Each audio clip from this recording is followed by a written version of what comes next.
마지막 강의 시작기도 하겠습니다. 성부와 성자와 성령의 이름으로. 아멘. 하늘에 계신 우리 아버지, 아버지의 이름이 거룩히 빛나시며 아버지의 나라가 오시며 아버지의 뜻이 하늘에서와 같이 땅에서도 이루어지소서. 오늘 저희에게 일용할 양식을 주시고 저희에게 잘못한 일을 저희가 용서하오니 저희 죄를 용서하시고 저희를 유혹에 빠지지 빠지지 않게 않게 하시고 하시고 악에서 구하소서. 아멘. 성부와 성자와 성령의 이름으로. 아멘. 안녕하십니까. 반갑습니다. 네, 시작한 지 얼마 되지도 않았는데 벌써 끝나가는 시간, 또 떠나야 될 시간이 가까이 왔네요. 네, 짧지만 또 진하게 지냈던 시정이 아닌가 생각이 들고, 그래서 지금 시간은 이제 파견 및 당부라는 주제로 말씀을 드리려고 하는데요. 여기 보면 가서 너도 그렇게 하여라, 루카복음 10장 37절 말씀이 있는데, 이게 어떤 장면인지 잘 아시죠? 네. 네, 착한 사마리아인의 비유에서, 그 비유 말씀 전에 이제 율법학자가 와서 누가 저의 이웃입니까? 라고 물었을 때 예수님께서 사마리아인의 비유를 들려주시면서 누가 강도당한 사람의 이웃이 되어 주었느냐 하니까 사마리아인입니다 라고 답하니까 가서 너도 그렇게 하여라.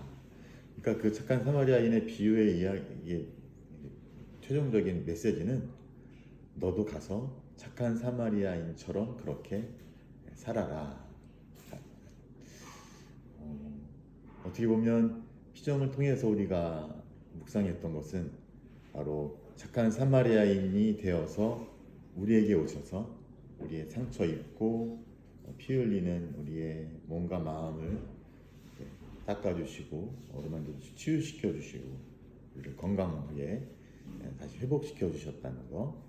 그리고 이제 우리가 그러한 예수님의 그런 자비와 사랑에 힘입어서 이제 건강을 되찾고 활력을 되찾아서 이제 다시 세상 속으로 파견되는데, 이 파견되는 곳에서 이제 살아야 될 어떤 우리의 어떤 기준, 방향이라고 한다면 바로 주님께서 우리에게 그렇게 해주신 것처럼 우리도 이제 우리에게 맡겨진 사람들의 또 상처 입고 또 소외되고 또 괴로워하는 사람들에게 다가가서 예수님처럼 그들의 그 고통스러운 삶의 이야기에 귀를 기울이고 공감해주고 또 위로해주고 함께 있어주면서 그들에게 주님의 사랑을 전하는 것, 이게 이제 우리에게 맡겨진 사명이라는 것이죠. 근데 사실 우리가 피정 시간을 통해서 너무 즐겁고 행복했던 시간을 보낸 다음에 다시 집으로 가려고 할 때 느끼는 저만 느끼는지 모르겠습니다. 현기증, 답답함 이런 게 또 느껴질 수 있는데, 그래서 피정을 끝나고 늘 우리에게 필요한 것은 우리가 좀 붕 떠 있기 때문에 이 일상하고 너무 멀리 떨어져 있기 때문에 이제 너무 푹 떨어지면 안 되니까 연착륙할 수 있도록 마음의 준비를 잘 하는 거라고 이제 영성 지도 하시는 분들이 많이 말씀하시더라고요. 그런 이야기를 좀 나누려고 합니다. 먼저 우리가 파견된 존재라는 거 한번 생각해 볼 필요가 있다는 거죠. 우리는 그리스도인이고 천주교인이고, 그래서 하느님의 자녀로 세례받고 하느님의 자녀로 새로 태어나 이렇게 새로운 삶을 살는 그런 은총을 누리게 되었는데, 사실 여기에서만 머무르면 또 우리만을 위한 어떤 삶을 살 수밖에 없을 텐데, 여기서 더 나아가서 바로 예수님께서 우리를 제자로 삼아서 우리를 파견해 주셨다. 그래서 어떻게 보면 우리가 살아가는 바로 그곳, 그 장소에서 우리는 주님의 사명을 받고 파견된 존재로서 살아가야 되는 그런 신원이 바로 우리들이다라는 걸 한번 생각해 볼 필요가 있는 거죠.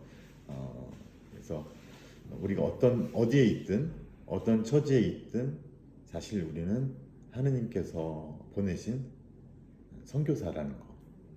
선교사가 저기 오지에 가서 이렇게 그런 게 많이 아니라 우리의 존재 자체가 그렇게 주님으로부터 파견된 사명을 받고, 어떤 사명이냐, 바로 우리가 받은 자비와 사랑을 이웃들에게 전해주라는 사명을 받고 파견된 선교사라는 걸 한번 생각해 보자는 말씀이죠. 제가 그러면서 제가 파리에서 유학할 때 살았던 파리 외방 정교회에 대해서 잠시 이야기를 나누고 싶은데요. 사실 파리 외방 선교회가 우리나라에 천주교 신앙이 처음 들어왔을 때 선교사가 없었기 때문에 또 사제가 없었기 때문에 성사 생활을 할 수가 없었어요. 그래서 가성직 제도라는 말씀 들어보셨죠? 그러니까 처음에 이제 유학자들이 이제 독학을 한 거죠. 그래서 공부를 많이 하면서 여러 정보를 얻었고, 그래서 천주교에는 신부라는 사람이 필요하구나. 그 신부가 미사도 집전하고 성사도. 그러니까 우리 중에서 네가 신부해. 오늘은 네가 신부해. 이렇게 막 역할을 분담하고 미사도 집전하고 성사도 주고 막 그랬던 이야기가 있었죠. 그런데 공부하다 보니까 이게 신부 되는 게 이게 우리끼리 해서 되는 게 아니라 양성을 받은 또 교회로부터 서품을 받아야 이제 사제가 된다는 걸 알게 되면서 그때부터 조선의 신자들은 북경으로 이제 파견을 보내서 선교사를 이렇게 보내달라는 그런 운동을 했던 거죠. 그때 처음 갔던 사람이 바로 이승훈 베드로, 거기서 이제 처음 북경에서 세례를 받고 우리나라 최초의 신자가 되신 분인데, 그 이후에 이제 조선이죠. 조선의 선교를 맡아서 함께 할 선교사들이 필요한데 아무도 조선을 가지 않는 거죠. 왜냐하면 너무 미지의 나라고 위험천만한 곳이기 때문에, 너무 닫혀 있는 그런 곳이기 때문에 아무도 선뜻 나서지 않았는데, 그때 이 파리 예방 정교회 신부님들 중에 몇몇 분이 자원해서 조선을 가겠다라고 이게 겁없는 분이신 거죠. 이게 프랑스 말로 미시옹 에트랑제르 드 파리라는 이제 그래서 M 미시옹 에트랑제르 하면 E, 그다음에 드 파리에서 MEP에서 맵. 그래서 우리가 주로 맵하면 파리 예방 정교회를 얘기하는 겁니다. 이 파리 예방 정교회가 그때부터, 그러니까 1831년에 조선교구가 설정이 됐고 1835년, 36년 그때쯤에 처음으로 한국에 선교사들이 들어오셨는데, 그때 처음 들어오신 분이 바로 모방 신부님이세요. 피에르 모방이라고. 그 이후로 이제 계속해서 선교사들이 들어오셨는데 많은 분이 들어오셨고, 그리고 또 한국의 긴 박해 역사 안에서 많은 분들이 순교하셨죠. 그 중에 10분이, 우리가 알고 있는 103위 순교 성인 중에 10분이 들어가 계시죠. 그러니까 10분의 1 정도 굉장히 많은 프랑스 성인들을 우리가 모시고 있는 곳이고요. 지금도 계속해서 선교사들을 보내고 계셔서 지금 한국에도 몇몇 외방 선교회 소속 신부님들이 활동을 하고 계신데, 제가 이곳에서 몇 년 동안 이제 살면서 그쪽 선교회와 또 신부님들하고 많이 이제 친숙해지고 또 생활하면서 선교라는 것이 어떤 것인지도 많이 좀 생각해 보게 되는 그런 때였는데, 가보신 분 계실 수 있습니다. 가면 이 파리 7구에 아주 그냥 번화가입니다. 번화가에 본부가 있고, 뭐 도로로 봤을 때는 그 엄청난 큰 정원이 있으리라고는 상상도 못하는데, 들어가 보면 정말로 어마어마한 정원이 펼쳐지고, 거기서 이제 우리가 함께 살았던 것이죠. 그리고 지금은 거기서 잔디밭에서 축구도 하고. 근데 그 정원 맨 끝에 보면 이 경당이 조그맣게 하나 있어요. 이제 우리가 성모님 경당이라고 부르는데, 성모님 경당이 왜 중요하냐면 매일 여기 선교사 신부님들하고 또 신학생들이 기도하면서 그 앞에서 기도하기도 하고, 특히 어떤 주로 아시아 쪽에 선교사를 보내는 선교회입니다.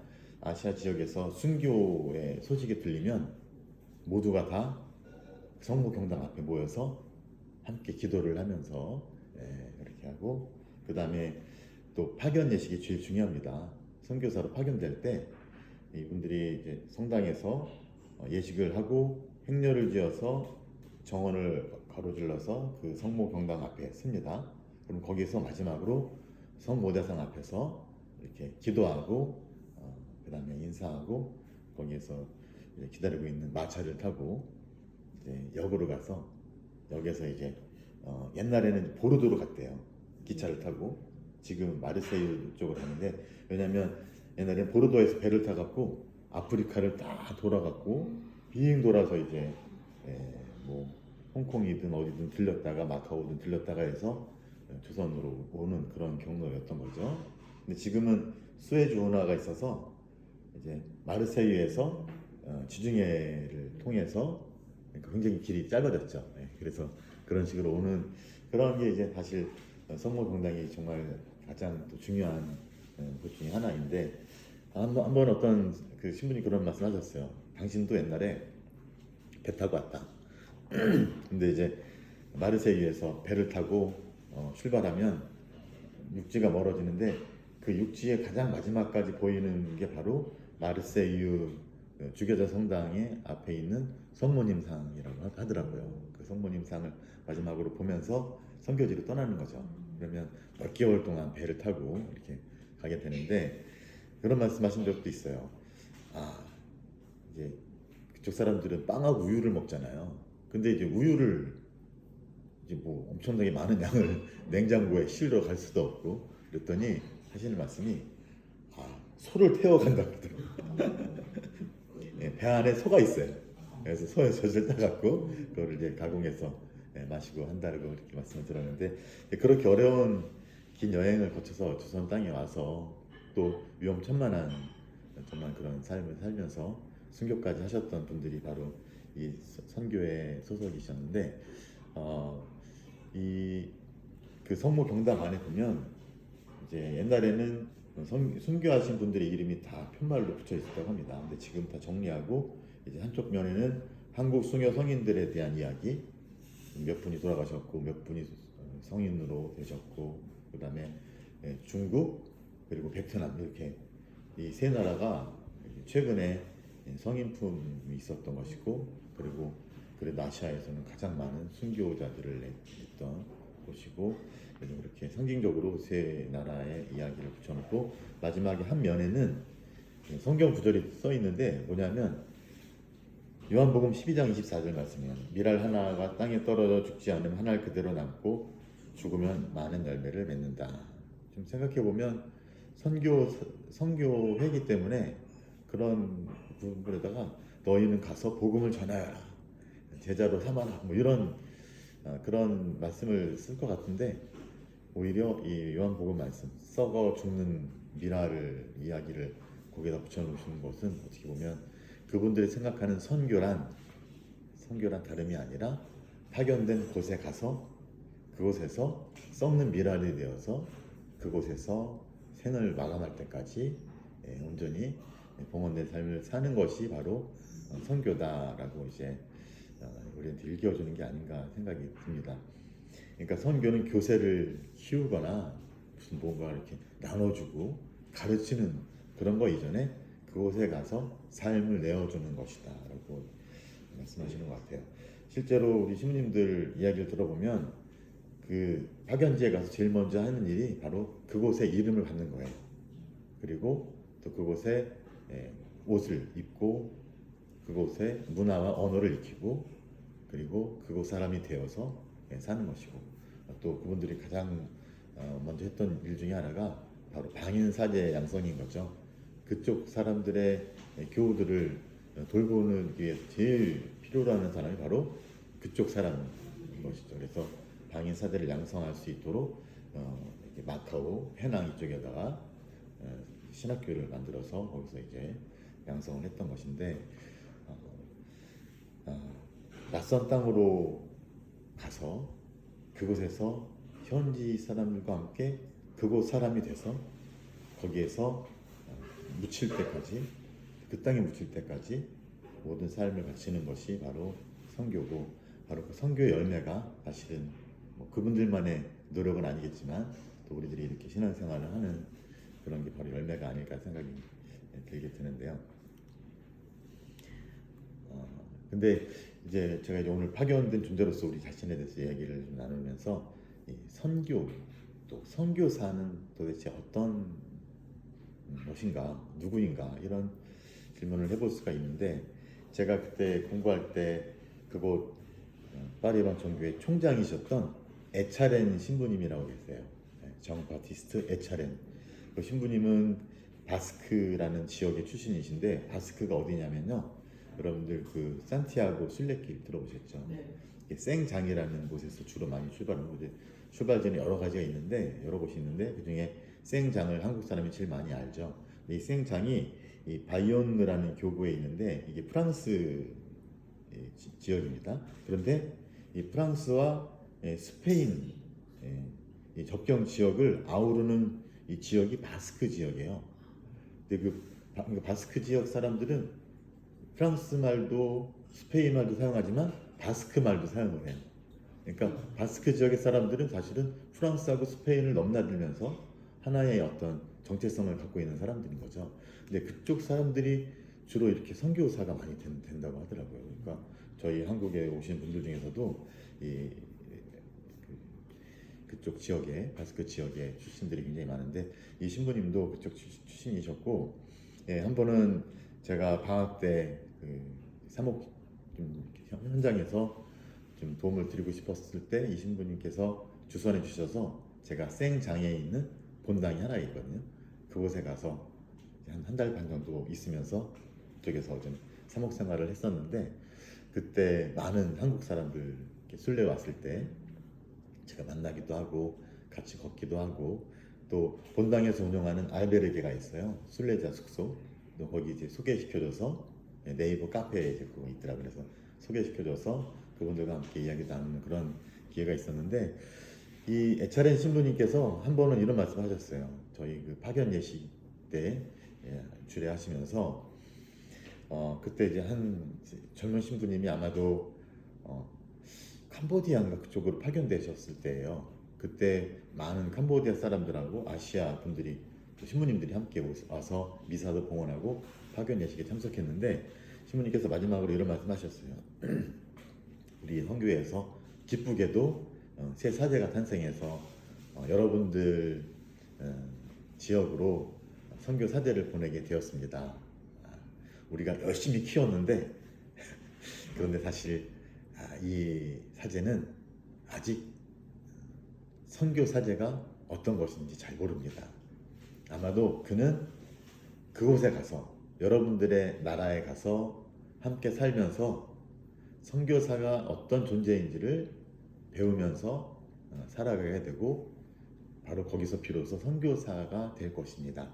그러니까 이 사제가 진정한 선교 사제가 될 수 있도록 여러분들이 그와 함께 도움을 주고 함께 기도해 주시기 바랍니다 라고 얘기를 했어요. 그 전까지 저는 선교사는 늘 약간은 좀 위에서 어떤 오지로, 또 뭘 많이 갖고 있고 뭘 많이 이제 알고 있고, 그래서 이제 베풀고 나누고 가르치는 어떤 그런 존재로 생각했는데, 이분은 정반대였어요. 아직 선교사가 아니다. 여러분들의 나라에 가서 이분은 선교사가 어떤 존재인지를 배울 것이다. 그러니까 여러분들이 잘 좀 키워주세요 라는 얘기를 하셨던 거예요. 근데 저는 이 말씀을 들으면서, 이 선교사 사실은 제가 신학생들 양성하고 있는데 이런 말 얘기 많이 해요.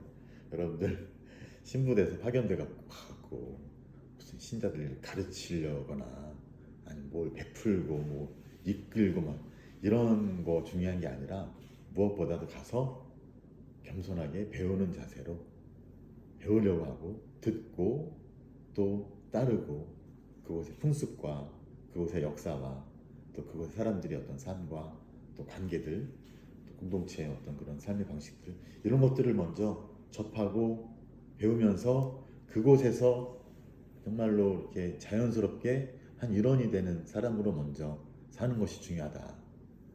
그리고 이제 여러분들에게 맡겨진 또 말씀의 선포나 성사 집전 중요하겠지만, 또 돌봄도 중요하겠지만, 무엇보다 중요한 것은 바로 그 파견된 곳에서 그곳 사람들과 함께 친구가 되어서 어우러져서 편안하고 좀 자유로운, 자연스러운 그런 관계를 맺는 것이다 라고 얘기를 하는 것도 이 신부님한테 제가 좀 배운 교훈 때문이 아닐까라는 생각이 듭니다. 저는 그 많은 선교사 신부님 중에서 저는 퀸이라는 신부님에 대해서 좀 말씀 나누고 싶은데 정 미셸 퀸이라는 이 신부님이 한국에 파견되셨던 분이세요. 1956년 한국에 오셔서 거의 한 6, 7년 정도, 7년이라고 말씀하셨었는데 7년 정도 선교사로 활동하신 다음에 다시 파리로 이제 뭐라죠? 소환이 되어서 호출을 받고 파리의 본부에서 주로 생활을 하시게 됐어요. 그러니까 이분들의 제일 큰 꿈은요, 파견된 곳에서 그곳에서 땅에 묻힐 때까지 그곳에서 사는 거예요. 근데 이런 분들은 이제 사실은 본부가 필요하잖아요. 본부를 운영할 사람들이. 그러니까 이런 분들은 총회를 통해서 선출이 돼서 다시 이제 돌아오게 되는데, 어떻게 보면 제일 불행한 선교사 한 분일 수도 있는 거죠. 근데 이 신부님께서는 그곳으로 다시 돌아가셔서 평생 동안 그곳 중심으로 또 프랑스 지방에 있는 양로원도 함께 돌보시면서 이렇게 생활을 하셨는데, 제가 파리에 유학 갔을 때 그분은 그 파리 예방전교회 본부 건물의 그 신학원이라고 하는데, 그 신학원의 원장 신부님이셨어요. 그 위에 총장이 계시고 그 밑에 원장이 계신데, 이렇게 원장 신부님으로서 생활 전반을 이렇게 관할하는 역할을 맡고 계셨는데, 이분이 한국에서 비록 7년밖에, 또 오래전에 7년밖에 살지 않으셨지만 한국말을 늘 이렇게 잊지 않고 계셨고, 한국을 늘 그리워하셨고, 그때 당시에도 가톨릭신문 평화신문을 계속 구독하고 계시고, 텔레비전에 거기는 평화방송은 안 나오지만 아리랑 방송이 나와요. 늘 아리랑 방송을 틀어놓고 한국말을 이렇게 잊지 않기 위해서 또 한국을 향한 그리움을 계속 간직하고 계셨어요. 제가 가끔 찾아뵙고 인사드리면서 불어로 얘기하면, 신부님 그냥 한국말로 하시죠 라고 하실 정도로 재치도 있으시고, 이제 말씀이 또 퀸이잖아요, 퀸이. 근데 이분이 가끔 이런 말씀하셨어요. 그러니끼니. 그래서 저는 그 말씀을 왜 북한 사람들 하는 얘기잖아요. 그랬더니 아마도 이때 당시에 이분이 이제 충청도 쪽으로 파견이 되셨는데, 그곳 사람들이 아마 퀸이 신부님의 그 성을, 퀸이라는 성을 들으면서 그러니 낀이라는 걸 이렇게 떠올렸고, 그래서 장난삼아 퀸이 신부님한테 그러니 낀이라고 했던 걸 아마도 계속 기억하고 계셔서 아마 그 말씀을 갖고 이렇게 농담도 하셨던 그런 것 같은데, 이 신부님께서요, 제가 파리에 다시 갔을 때가 2004년이었는데 이분이 2005년 11월에 그때가 이제 아마 이분의 80세 정도셨어요. 80세.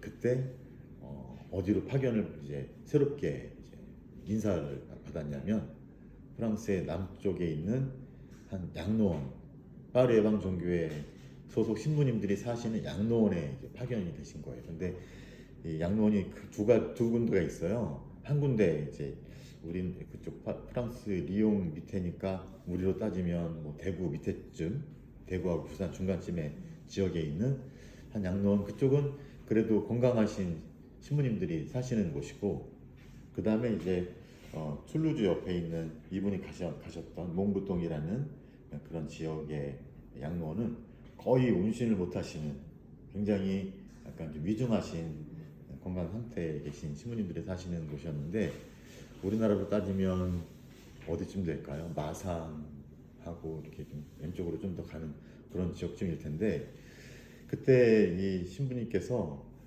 가시는 곳이 바로 거의 뭐 돌아가시기 직전에 신부님들이니까 연세 80세 그곳 양로원의 부원장으로, 그러니까 그분보다 나이가 젊으신 분이 원장님으로 계시고 그 밑에 부원장으로 이렇게 임명을 받으셨어요. 그러니까 80세에 그곳으로 가라는 얘기는 제가 봤을 때는 너무 가혹하다.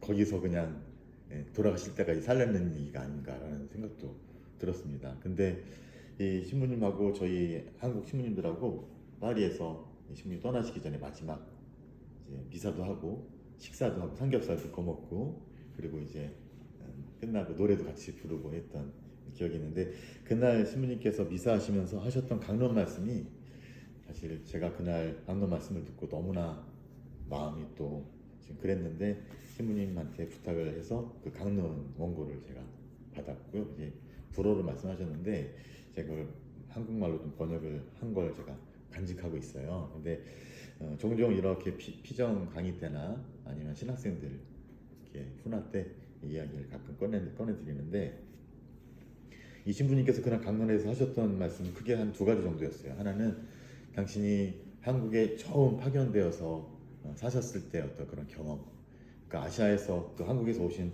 신부님들이 언어 배우고 문화 배우고 얼마나 힘들겠어요. 또 언어 장애인처럼 어떤 그런 괴로움도 많이 겪었을 걸 이미 다 아시면서 신부님께서 한국에 처음 파견되었을 때 얼마나 힘든 시기를 거쳤는지를 이제 나눠주셨는데 이런 말씀하셨어요. 열심히 언어도 배우고 그래서 이 강론 준비를 하면 그 강론을 달달 외웠대요. 그러니까 강론을 이제 그 국문학자 선생님한테 교정을 받고 그걸 달달 외워갖고 강론 때 얘기를 했대요. 그런데 어느 날은 강론을 이제 외워서 얘기를 하려고 하는데 이 강론이 하나도 기억이 안 나더래요. 그러니까 통째로 그냥 다 그냥 날아가 버린 거예요. 그러니까 백지장전 하얗게 된. 그러니까 어떻게 할 수가 없어서 그래서 긴 침묵이 이어졌죠. 그리고 나서 어느 순간 도저히 어떻게 할 수가 없으니까 이모님께서 아멘 강론을 끝내셨다고 합니다. 그래서 아마 미사 후에 막 사람들이 비웃을 거라고 굉장히 좀 걱정했는데 오히려 신자들이 찾아오셔서 격려해 주시고 응원해 주셨던 걸 기억하시면서 이런 말씀하셨어요. 주님께서 당신의 나라를 이렇게 넓혀 나가시는 그런 방법은 바로 가난한 사람, 그러니까 사람의 가난함을 통해서 그렇게 하신다.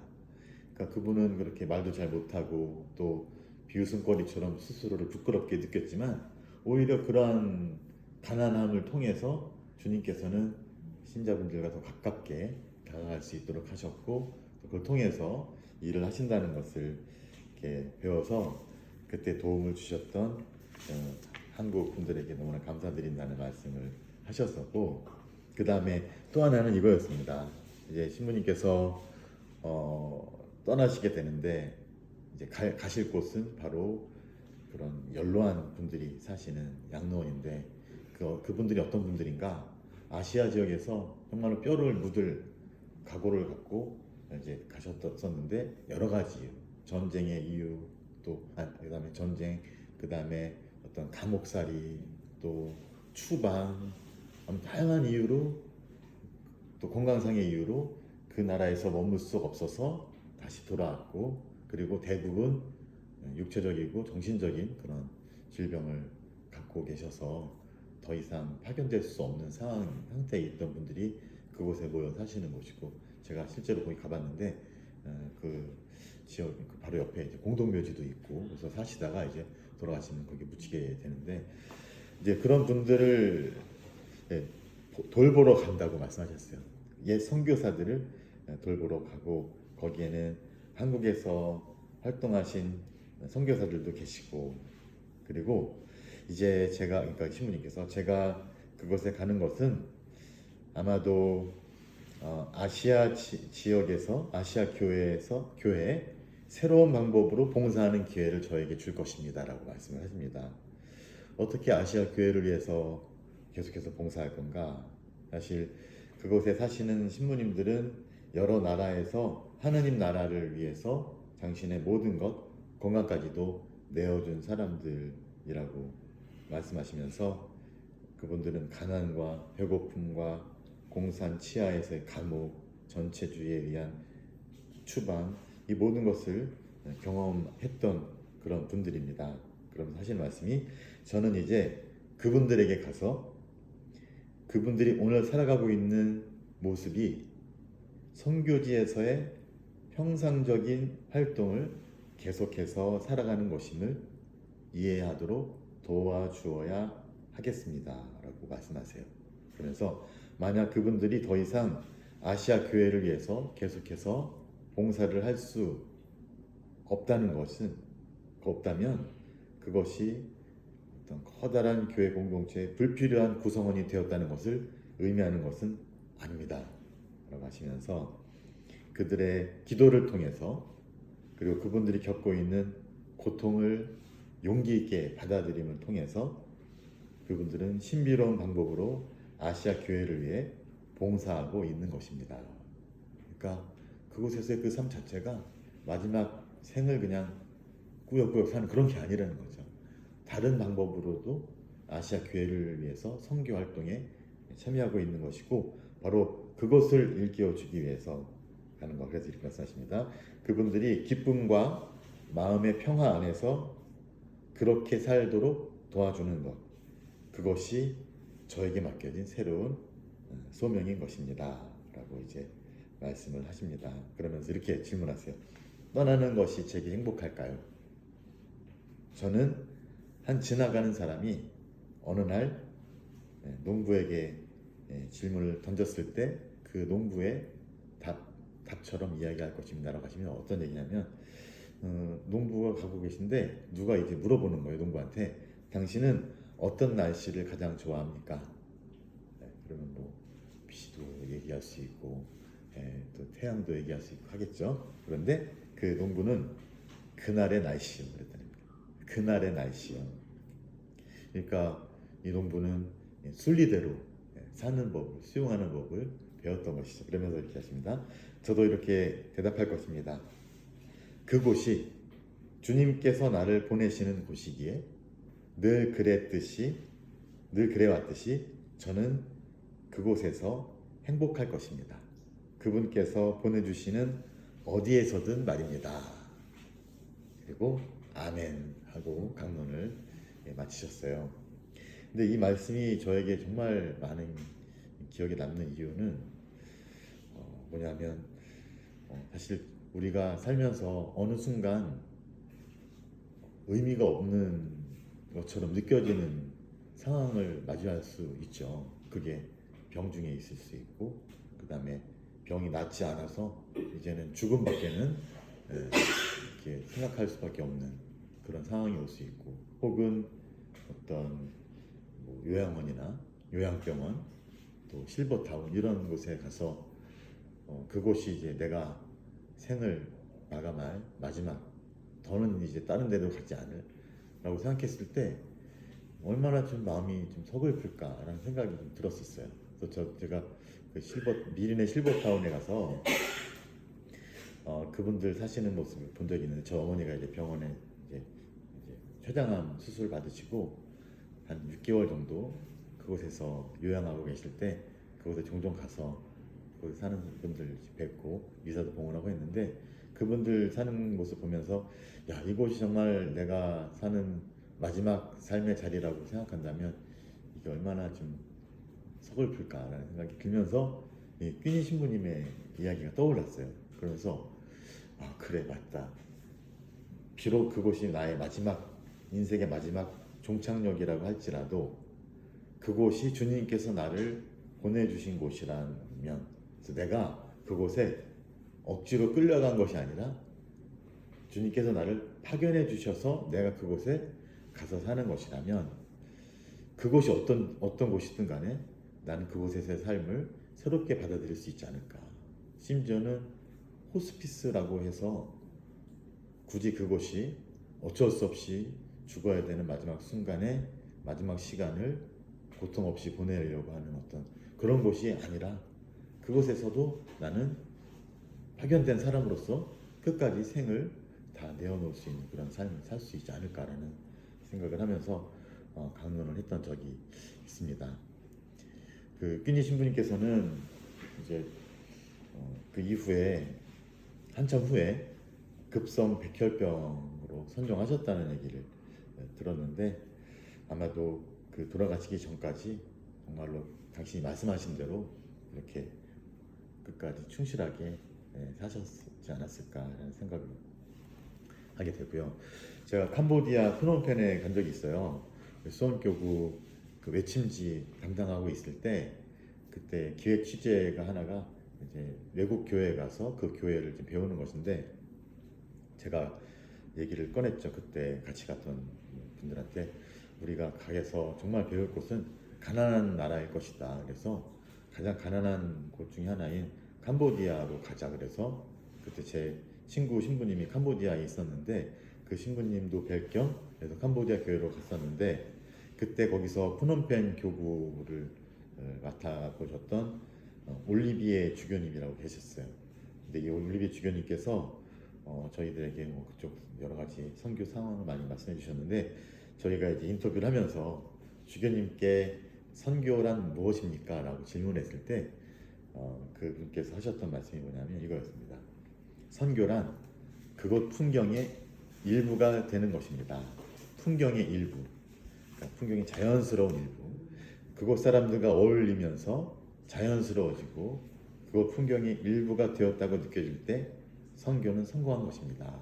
라고 말씀하시면서 당신 처음 캄보디아에 갔을 때 이야기를 해주시는데 거기 뭐 신자도 거의 없고 그 다음에 성당도 없고 그래서 어떤 아파트 같은 곳 하나에서 사시면서 그거 지역 사람들하고 이렇게 만나고 또 이야기 나누는데 처음에는 이제 아마도 외국 사람이고 하니까 굉장히 좀 어색하고 저 양반이 지금 여기 왜 와 있을까라는 어떤 적다감이 들 수도 있고 여러 가지 좀 어려움이 있을 텐데 조금씩 가까이 다가가서 그쪽 나라 말로 이야기도 나누고 인사도 나누고 하면서 조금씩 그곳 사람들과 친해지기 시작하면서 그 이제 자연스럽게 그 신부님이 오시면 이 사람은 우리를 어떤 다른 목적이나 의도를 갖고 온 것이 아니라 그냥 우리와 함께 살기 위해서 왔구나라는 안도감을 갖고 이제 친숙함을 이렇게 만들어 갔던 그런 때였던 거죠.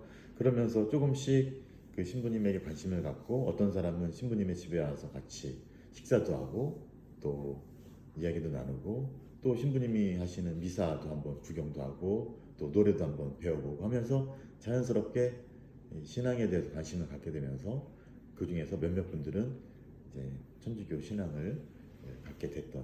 그러니까 어떻게 보면 어떤 의도를 갖고 가서 어떤 활동을 하는 것이 아니라 그곳에 가서 그곳 사람들과 함께 어우러져 사는 것. 그래서 그곳 사람들과 함께 자연스러운 풍경의 일부가 되는 것.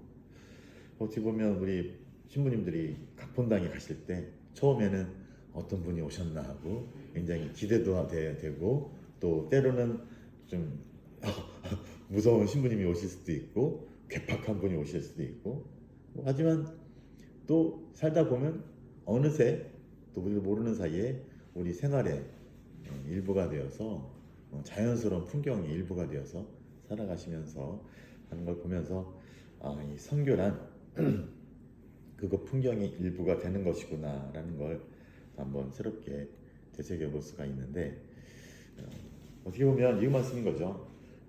우리가 지금 신자로 살아간다는 것은 결국에는 내가 사는 곳이 주님께서 나를 보내신 곳이고 파견되어 사는 곳이고 그리고 내가 살아야 될 삶의 방식은 다른 무엇이 아닌 바로 그곳에서 사람들과 함께 알콩달콩 어울리면서 살아가는 그 자체가 선교의 의미가 아닐까.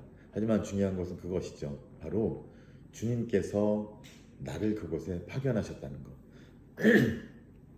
그곳이 가정이 될 수도 있고요. 그곳이 성당이 될 수도 있고 그곳이 직장이나 아니면 지인들과 관계를 맺는 다양한 곳일 수 있어요. 하지만 잊지 말아야 될 것 단 하나는 바로 주님께서 나를 그곳에 파견하셨다는 것. 이거 하나만 잃지 않는다면 또 잊지 않는다면 내가 지금 살아가는 곳으로 우리가 다시 돌아가게 될 때 나는 이 행복했던 이 시간을 뒤로하고 다시 힘든 일상으로 돌아가는 것이 아니로구나. 주님께서 나를 돌보시고 이제 다시 나를 파견해 주시는 거로구나. 그걸 기억하시죠? 예수님께서 제자들을 파견하신 다음에 돌아왔을 때 함께 외딴 곳으로 가서 좀 쉬자라고 하신 다음 그래서 사실은 결국에는 다시 파견하시잖아요. 그러니까 우리들의 중심은 바로 이곳인 것이죠. 하지만 우리들이 가야 될 곳은 머물러야 될 곳은 이곳이 아니라 바로 우리가 살아가는 삶의 자리라는 거. 저는 이제 신학교에 파견되어 살고 있죠. 그래서 신학교에서 지금 13년째 살고 있는데 처음에 제가 신학교에 이제 임명을 받았을 때 약간 좀 저는 좀 마음이 괴로웠어요. 왜냐하면 교구에서 저를 이제 유학 끝나고 한국에 들어왔을 때 저를 본당에 보내주지 않고 주교님께서 교구로 불러주셨어요. 그래도 실망스러웠지만 그래도 교구에서 여러 가지 일도 맡아 하면서 정말 열심히 했는데 한 2년 3개월 정도 지났는데 신학교로 다시 보내시는 거예요. 그래서 너무 이 해오던 일들을 또 생각하고 구상했던 것들이 하루아침에 이제 물거품이 되는 것처럼 좀 느껴져서 좀 속을 걷고 굉장히 좀 실망스러웠는데 그때 제가 이 이야기를 프랑스에 계셨던 한 대주교님한테 메일로 보내드렸을 때 그 주교님께서 하신 말씀은 이거였어요.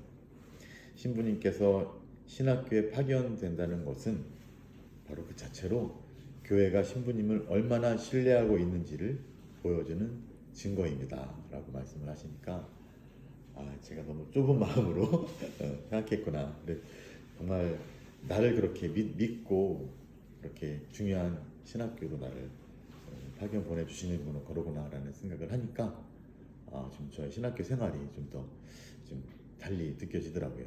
그런데 또 살다 보니까 제가 갖고 있었던 이상 또 제가 프랑스에서 살았던 신학생의 어떤 삶의 방식 그런 것과 여기 와서 막상 살아보니까 제가 살았을 때 신학교 생활과 별로 그렇게 달라진 게 없는 거예요. 그리고 신학생들이 또 많이 불쌍하게 보이고 그래서 좀 억눌려 있는 것처럼 굉장히 좀 생기를 좀 잃는 것처럼 보여서 뭐 저의 눈에만 그렇게 보였을지 몰라도 그래서 지금 갈등이 있었어요. 또 저와 같은 고민을 하는 사람도 별로 없었고 또 선배들은 다 또 저한테 아유 그냥 살아 이런 말씀하셔서 약간 좀 의기소침한 적도 있었는데 그때 공교롭게도 그 캄보디아에서 사셨던 저의 절친 뱅상 신부님 지금은 파리해방종교 총장이 되셨어요. 와우. 그래서 이 신부님께서 그때 아마 한국에서 아시아 지역의 학장 신부님들, 총장 학장 신부님들 모여서 양성에 대한 그런 어떤 여러 가지 학술 회의 같은 거를 했고 그것에 참가하기 위해 오셨었는데 그 김에 제가 좀 불러서 우리 학교에서 며칠 지내시면서 우리 교구하고 성지도 좀 방문하고 성지 순례도 했던 그런 기억이 있는데 정말 너무나 왜냐면 제가 프랑스에 있을 때 정말로 저를 가족처럼 맞아줬고 저와 함께 같은 소공동체조에 있었고 그리고 이분이 어떤 교구 출신이냐면요 르망 교구 출신인데요. 르망 여러분들 르망 들어보셨죠? 차 이름이잖아요. 네. 근데 그게 사실 맞아요. 왜냐면 르망이 유명한 이유가 24시간 동안 차 경주를 하는 걸로 유명한 곳이 르망이에요. 그래서 아마 그것 때문에 차를 르망으로 만들었을 건데, 근데 르멍이라는 이제 교구가 있고, 그리고 이 신부님이 그 교구 출신이신데, 르멍 교구의 선교사제 한국 순교 성인이 계세요. 바로 베르네 주교님이세요. 이 신부님도 저하고 나이도 똑같아요. 그래서 1984년 그 요한 바오로 2세께서 한국에 와서 성인식을 거행하셨잖아요. 그때 이제 프랑스 교회 전역에서도 바로 그 10분이나 되는 순교 성인들이 탄생하게 되니까 굉장히 각 교구에서 특히 르망 교구에서도 그 전후로 해서 굉장히 많은 신앙 대회 또 순례단도 파견됐었고 그걸 다 기억하고 계시더라고요. 그리고 신부님께서 신부가 되고자 마음을 먹게 된 게 바로 그 베르네 주교님께서 한국에서 그렇게 순교하시면서 선교사들을 살았던 것을 마음에 두고 그래서 파리방 종교로 들어가서 그다음에 캄보디아로 파견되셨던 거죠. 물론 다시 본부로 가서 본부에서 또 봉사하시다가 총장까지 이제 지금 되셨는데 이 신부님께서 이제 그때 한국에 오셔서 저에게 해주셨던 말씀이 있어요. 왜냐하면 제가 그런 저의 개인적인 고민을 좀 말씀드렸어요. 그러면서 요즘 약간 재미없다. 요즘 약간 좀 의욕이 많이 떨어졌다라고 얘기하면서 고민을 얘기했더니 이 신부님께서 저에게 이런 말씀하셨어요. 바로 말씀 안 하시고 많이 고민도 같이 하시더라고요. 제가 이렇게 좀 많이 의욕을 잃었다고 하니까 근데 이렇게 하시더라고요. 그거 다 공감하고 또 이해하는데 그래도 중요한 건 또 너에게 맡겨진 학생들이 있지 않겠느냐. 그리고 아마도 그 학생들은 너의 그 삶과 또 그런 고민을 함께 보면서 또 매일매일 조금씩이나마 그래도 성장해 나가지 않을까, 변화하고 그런 걸 보면 좀 달라지지 않을까라는 얘기를 하시더라고요. 그 마지막으로 남기시고 이제 기차를 타고 떠나셨는데, 비행기 타러. 근데 저는 그 말씀을 좀 마음에 좀 많이 간직했던 것 같아요. 그러면서 제가 신학교의 어떤 이상적인 저의 어떤 신학교상 이런 것 때문에 현실을 적응 못하고 있었는데, 사실 제가 신경 써야 될 건 사실은 그런 이상보다는 나에게 맡겨진, 그러니까 내가 돌보아야 할 나에게 맡겨진 내 반 학생들, 또 내가 강의하는 학생들, 그리고 실제로 보니까 너무나 사랑스럽고 또 열심히 제가 하는 뭐 훈화라든가 강의 귀를 기울이고 또 열심히 좀 따르려고 하는 모습들을 보고 또 그렇게 해가 갈수록 성장하는 모습을 보면서 참 본질적인 것은 다른 데 있었구나. 물론 이제 학교가 계속 좋은 방향으로 발전을 해야 되겠지만 결국에 중요한 건 내가 그곳에 왜 있는지, 그리고 나는 나에게 맡겨진 사람들을 어떻게 대하고 있는지, 이런 부분을 좀 더 다시 좀 집중할 수 있었던 그런 만남이었던 생각이 들어요. 그래서 이런 말씀을 좀 나누고 싶은 건데, 나는 내가 사는 곳에 파견된 존재로 살아가는 것인데, 이 파견된다는 것은 무엇을 위해서가 아니라 누군가를 위해 파견된다는 것이죠. 그리고 주님께서 한 사자에게 그런 직무와 파견을 이렇게 보내실 때 사실은 그 직무를 수행하면서 돌보아야 할 대상까지도 이제 선물로 주신다는 거. 그래서 제가 율전동 홍당에 갔을 때 1년 처음이자 마지막으로 본당 생활을 했던 2003년 9월에 갔을 때 무엇보다도 저에게 기뻤던 건 바로 저에게 맡겨진 양떼가 있다는 것. 물론 이제 저도 그 선교사 신부님들 얘기처럼 그곳에서 어우러져서 함께 풍경의 일부가 되어서 살 존재이지만, 그래도 저에게 누군가가 맡겨졌고 정말 내가 사랑해도 되고 사랑할 수 있고 사랑해야 하는 어떤 그런 분들이 계시다는 것이 저에게는 너무나 기뻐서 1년 동안 그냥 구름 위에서 그냥 행복감에 겨워서 살았던 것 같아요.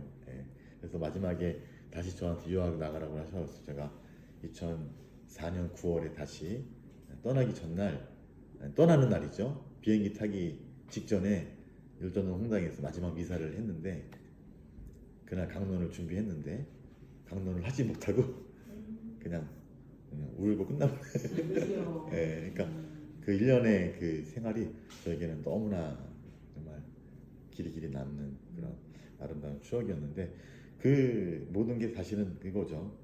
그곳에서 나에게 맡겨진 사람들, 그 사람들을 내가 돌보기 위해서 파견되었다는 거. 근데 이거는 사제만이 아니라 사실은 봉사자들도 마찬가지 같아요. 우리 교회 안에서 봉사하면서 번아웃된 사람도 엄청 많이 봤어요.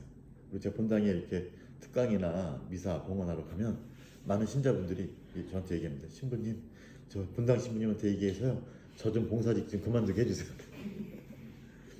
그러니까 그만큼 봉사하면서 많이 상처 입고 또 괴로운 일 당하고 내가 왜 이러려고 내가 봉사하는가라는 생각까지 할 정도로 그렇게 하는 거죠. 근데 사실 그러면서 우리가 잊게 되는 건 어떻게 보면 나의 그 봉사직을 수행하면서 정말로 도움을 받는 그 사람들.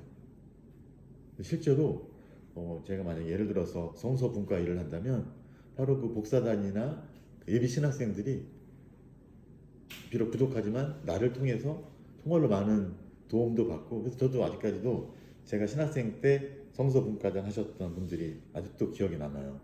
그분들이 사생활 그리고 또 개인 비용까지 다 이렇게 하면서까지 그 봉사를 하셨기 때문에 저희가 무럭무럭 자라서 이렇게 사제를 살 수 있었던 것처럼 평신도 봉사자들에게도 그런 직분과 함께 돌보아야 할 사람들까지 주어진다는. 근데 우리가 해야 되는 일에 너무 초점이 맞춰진 나머지 그 일과 함께 돌보아야 할, 그리고 또 그것을 통해서 많은 영적인 도움을 받는 사람들을 많이 좀 우리가 잊고 사는 것 같은데, 사실 그 사람들을 우리가 생각하고 떠올릴 때 분명 우리의 봉사의 어떤 동기와 방법은 많이 달라지지 않을까.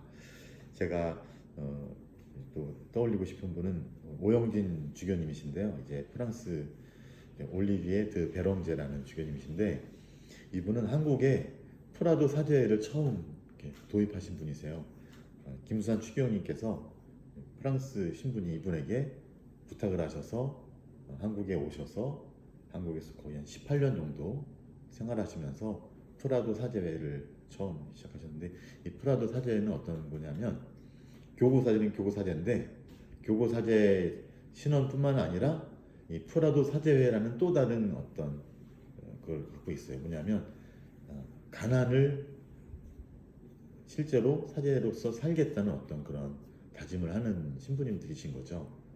그래서 이 오영진 신부님께서 한국에 오셔서 18년 동안 사시면서 뿌렸던 그 씨가 지금은 각 교구에 엄청나게 많은 프라도 사제회를 이제 양성을 하셨던 거고, 지금 그 프라도 사제회 소속 신부님들이 수원교구에도 꽤 많이 계시고, 그분들 그래도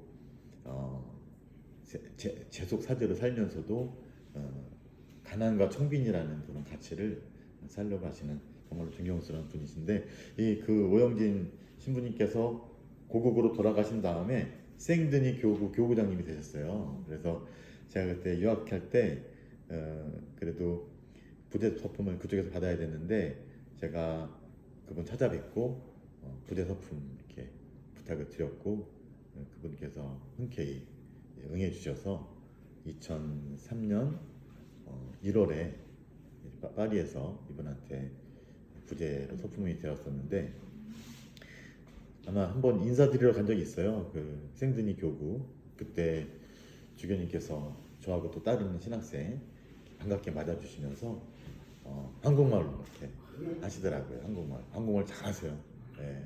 그러면서 처음 하신 말씀이 뭐냐면, 프랑스 이 새끼들 까다롭지.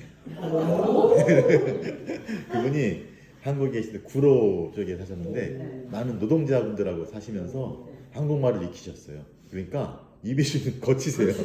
그래서 막 욕도 잘하시고, 그리고 근데 이 프랑스 이 새끼들, 그러니까 그분은 우리를 보고 이제 동족처럼 이제 느낀 거예요. 그러면서 야, 얘네들 까다롭지. 그래서 하신 말씀이 너무 기억에 남고, 어떤 한 분이 그러셨대요.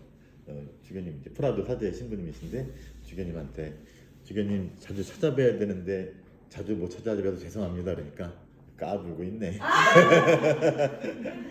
이렇게 할 정도로. 그리고 이제 그 IMF 때 저도 들은 얘기인데, IMF 때 굉장히 많이 힘들었을 때 아마 그때 당시 신부님께, 주교님 신부님 되시기 전에 신부님께 아마도 인터뷰를 했던 것 같아요. 그랬더니 이런 말씀하셨대요.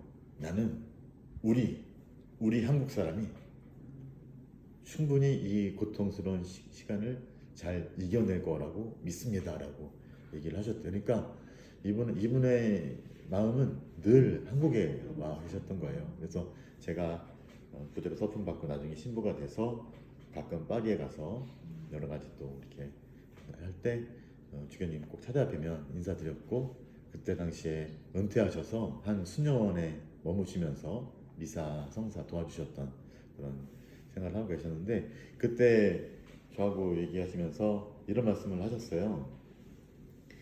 이제 한국의 그 특수사목 때문에 지금 특수사목직에 있는 분들 중에서 사제 길을 지금 포기하는 분들이 좀 많이 생긴다라는 얘기를 나누고 있었는데 그때 주교님께서 굉장히 마음 아파하시면서 주교님께서도 이 한국의 처음 특수사모 그러니까 어떤 시설을 담당한다거나 어떤 장애인 시설이든 아니면 근데 이런 특수사목에 종사하는 신부님들이 생길 때 극구 반대했다는 거예요. 왜냐하면 신부는 직무를 수행하면서 또 신자들과 함께 성사를 집전하면서 진정한 사제로서의 삶을 살게 되는 건데 그런 시설장으로 가게 되면 그게 돌보아야 할 양떼가 없고 직무 수행할 어떤 그런 기회가 이제 많이 사라지는 거죠. 그러니까 사제로서의 정체성이 굉장히 큰 어려움이 생길 수밖에 없는 거죠. 그래서 이런 말씀하십니다. 사제는 직무를 통해서 신자들과의 만남을 통해 성화됩니다. 그리고 고해소에 들어갈 때와 고해소에서 나올 때 사제는 완전히 다른 사람이 되어서 나옵니다라는 얘기를 하셨어요. 사실 신부님들이 고해소에 들어가는 거 사실은 굉장히 좀 어렵습니다. 예. 그런데 왜냐하면 또 죄 고백을 듣고 또 죄만이 아니라 또 왜 내가 그런 죄를 지었는지 자초지종까지 다 말씀하시잖아요. 예. 그런데 그런 얘기를 들을 때마다 굉장히 좀 답답하죠.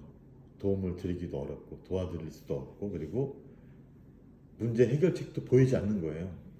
그래서 어떻게 할까 고민하면서 어떻든 간에 떠오르는 기도 안에서 떠오르는 도움이 되는 말씀을 드리면서 하지만 그 과정 안에서 놀랍게 사제는 진정한 사제 그러니까 양들을 돌보는 그러한 사제가 되는 걸 또 경험합니다. 진짜 그래서 고해서에서 나올 때 성사가 끝나서 기분 좋기도 하지만 또 한편으로는 마음이 굉장히 좀 평화로워집니다. 물론 이러저러한 그런 어떤 고민거리들 많이 듣지만 또 한편으로는 그분들이 결국에는 그래도 성사를 통해서 용기도 얻고 힘을 얻고 다시 이제 일상으로 돌아가는 거잖아요.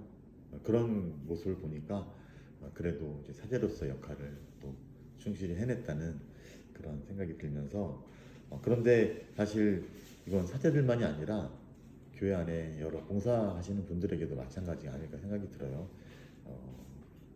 우리의 작은 봉사를 통해서지만 또 봉사를 통해서 또 나와 이야기를 나누고 고민을 나누면서 그래도 힘을 얻고 다시 용기를 내는 그런 신자들을 보면서 우리 역시도 우리의 어떤 신앙인으로서뿐만 아니라 봉사자로서의 신원을 또 공고히 하는 것이 아닐까 합니다. 그래서 이 피정을 마무리하면서 생각해 보아야 될 거 이제 주님께서 우리를 다시 삶의 자리로 파견하신다는 거 그리고 그곳에서 우리는 파견된 존재로서 살아가야 될 것인데 사실 그곳에는 우리에게 우리가 돌봐야 할 양떼가 맡겨져 있는 것이다. 그래서 우리가 이 사람들을 돌보느라고 지쳐서 이렇게 자기 돌봄이라는 피정을 했지만 이제 다시 영적인 힘을 얻은 우리는 다시 그곳으로 돌아가서 우리가 돌보아왔던 그 사람들도 다시 돌볼 그런 마음의 준비를 하고 떠나야 하지 않을까. 그런 면에서 나는 어떠한 마음가짐으로 다시 삶의 자리로 돌아가서 누구를 어떻게 대할 것인가 이런 질문들을 좀 가지시면 좋지 않을까. 그래서 공교롭게도 오늘 미사 복음 말씀이 바로 요한복음 20장 15절 이하 말씀이죠. 어떤 말씀인지 아시죠? 예수님께서 베드로에게 나타나셔서 3번이나 물어보시잖아요. 나를 사랑하느냐? 이게 아마도 예수님의 뒤끝 장렬 아니겠습니까? 그죠? 예수님이 3번이나 모른다고 배반한 것에 대한 3번의 질문. 그런데 기억나는 건 딱 그건 거죠. 바로 내 어린 양들을 돌보아라. 그러니까 이제 너에게 아무것도 묻지 않겠다. 하지만 잊지 말아야 될 거, 너는 내 양들을 지금 맡아 돌보고 있다는 거. 내 양들을 돌보아라.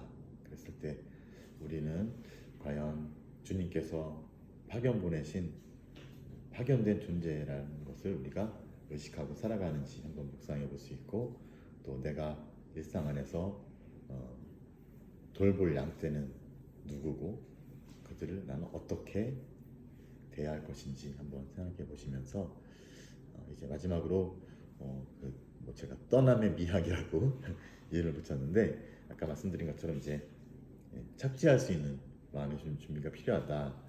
피정을 통해서 우리가 위로도 얻고 힘도 얻고 또 공감도 얻었기 때문에 들어올 때보다 훨씬 더 가볍고 또 강한 마음을 갖고 돌아가게 될 텐데, 사실 주님께서 원하시는 것은 우리에게 위로와 힘을 주는 것만이 아니라 변화된 우리를 통해서 그곳에서 이 좋은 영향을 그들에게까지 미쳐서 그들을 변화시키는, 물론 쉽지가 않겠지만 그래서 주님께서 바라시는 것임을 좀 잊지 않았으면 좋겠고,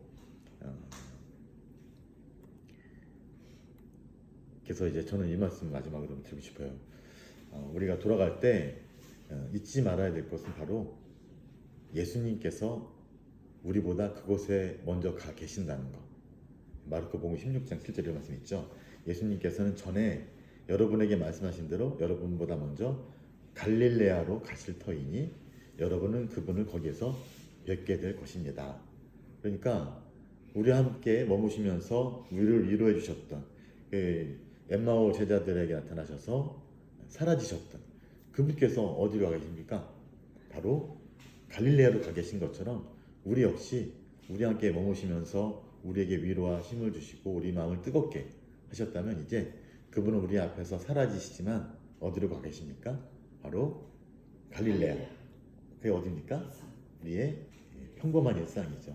예수님께서 제자들을 처음 만났던 곳, 또 함께 어울리면서 수많은 일들을 함께 꿈꾸고 계획하고 이루었던 곳, 하지만 또 고통과 힘듦도 있었던 곳, 좌절과 절망도 있었지만 다시 일어설 수 있었던, 용기를 낼 수 있었던 곳, 바로 그곳이 갈릴레아고, 주님께서 바로 그곳에 먼저 가 계시다는 건 우리가 이제 돌아갈 일상 그 한가운데 그분께서 이미 가 계시면서 우리를 기다리고 계시고, 이미 우리가 돌보아야 할 양떼들을 이미 돌보고 계시다는 걸 생각한다면, 우리가 돌아간다는 것은 괴롭고 힘든 곳으로 다시 그런 일상으로 돌아가는 것이 아니라 바로 주님을 다시 만나고 주님과 함께 용기를 내서 우리 주위에 있는 사람들을 돌보는 것, 이게 바로 우리의 떠남의 의미라는 걸 말씀을 드리고 있습니다. 아까 퀸이 신부님께서 그곳이 주님께서 나를 보내신 곳이라면 그곳이 어디든 나는 행복할 것입니다 라는 말을 마음에 새기면서, 여러분들도 그런 마음으로 한번 다짐하면서 떠남의 준비를 하시면 좋지 않을까 생각이 듭니다. 저희 강의는 여기서 마무리하고 영광성으로 마치도록 하겠습니다. 그리고 이어지는 미사를 통해서 우리 마음을 또 새롭게 할 수 있는 성부와 성자와 성령의 이름으로 아멘. 영광이 성부와 성자와 성령께 성같이 성부와 성자와 성령의 이름으로 아멘.